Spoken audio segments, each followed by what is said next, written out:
Kathy Kelly speaks with Adam Pearce, who confirms that CM Punk will face Seth Rollins on January the 6th on the first Netflix show. This will be Punk's, I guess, what do we call that? Do we consider Netflix TV for the sake of this argument? Think so. Yeah. This will be Punk's first TV match since coming back to WWE, because he has only done PLEs and he did 2 house shows a year ago against Dominic. So this will be, granted, he was hurt for a large chunk of that, but I think between this and Roman Reigns and Solo Sikoa, like, I'm sure they're going to add more to this, but I think for marquee matches, again, I would hold off on like build up like week 2, week 3 as well. Like, I think we're good for this one, and you're going to probably do Cena on that show. Cody should be on that show.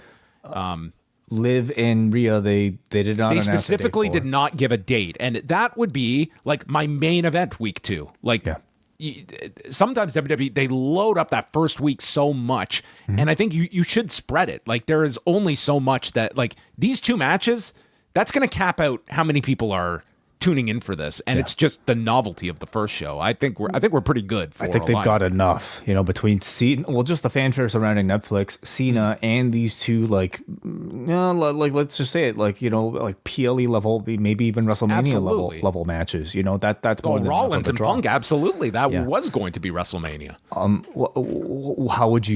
Where would you place Tribal Combat, and where would you place Punk versus Rollins on the show?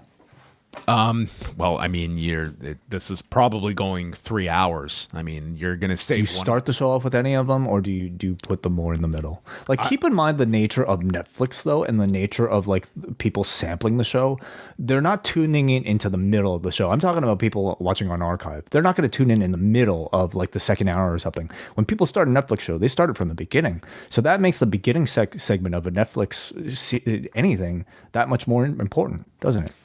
Yeah, but you also want these people that are tuning in that night to be staying for as long as possible. Right. So do you bookend the show, or do you put one of these matches? Well, let me ask you this. Is there any potential that Paul Levesque is not starting off this show on Netflix? No, there is no way not. that is not the face of God that will be adorning the Intuit Dome to welcome us to his domain. There's no way that is not how the show starts. But what do you put on after Levesque?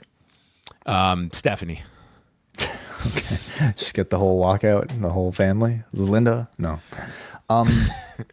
I could see Levesque at least coming in and like doing like, welcome to, like, whatever. Welcome to Netflix or whatever.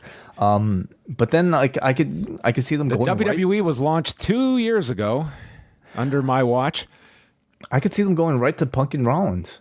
They could start off with something really big. The whole structuring of that show will be really interesting to see. Like it's one thing to watch like Saturday Night's Main Event and how they catered that. Netflix is going to be that times 10. Yeah, I think it's going to be very interesting, just the whole structure of that show. If you like this video, consider joining our Patreon, the Post Wrestling Cafe. Multiple bonus podcasts every week, ad-free shows, and access to our full archive. Otherwise, a like and subscribe is much appreciated. Thank you for watching.